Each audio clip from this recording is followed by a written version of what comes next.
The hardest thing for every parent is probably to know what they should be trusting their child with to do on his own and what they need to help him with. Should I allow my child to cross the street on his own? Should I remind him to do his homework or wait till he remembers it on his own? Can I send him on a trip alone? If I will be holding my child's hand too much, he will never get used to solving his own problems. He will not learn to do things independently, and he will not trust himself because he will see that everybody always needs to do everything for him.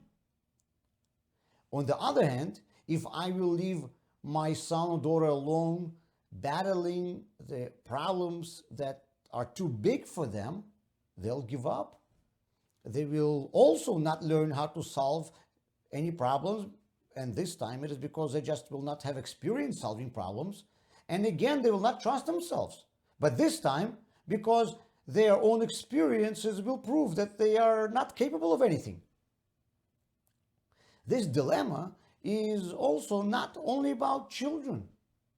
Should I watch over my employee's shoulder every second?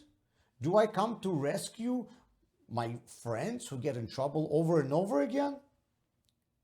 The answers to these questions are probably purely individual and situation specific, and there are no one-size-fits-all rules. Jewish leaders also have different approaches to that matter.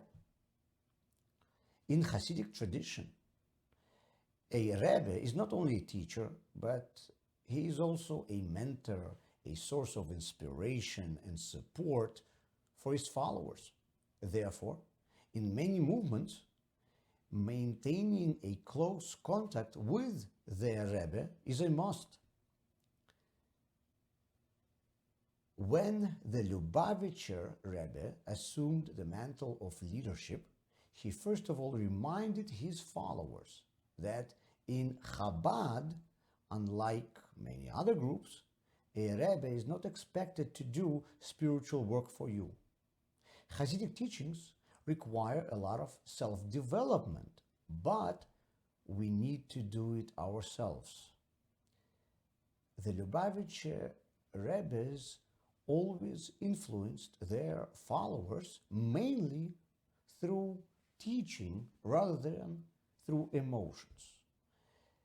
That is why the Lubavitcher Rebbes always published more volumes of work than probably any other Jewish leader. If you are reliant on your mentor's emotional charge, you have to always be in close contact with him. But a book you can take with you wherever you go. But on the other hand, in order to receive inspiration from learning, you have to put more effort rather than if you would be passively receiving emotional inspiration from another person. Therefore, historically, the Lubavitcher movement has been more spread out geographically. And today as well. Everyone knows that if you meet a rabbi living somewhere in the middle of nowhere, it is most probably a Chabad Shliach, an emissary of the Lubavitcher Rebbe. Yehuda Avner had probably till this day the longest tenure ever in Israeli government, in various posts. Once, with a delegation of officials, he visited the Lubavitcher Rebbe.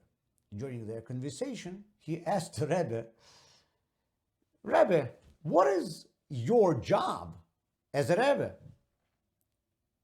Everyone has a candle inside of them. This is a soul, said the Rebbe.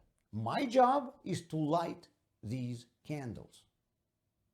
They spoke about Israeli politics for a long time, and then before leaving the Rebbe's office, Yehuda Avner, known for his chutzpah, asked the Rebbe, well, Rebbe, tell me, did you light my candle?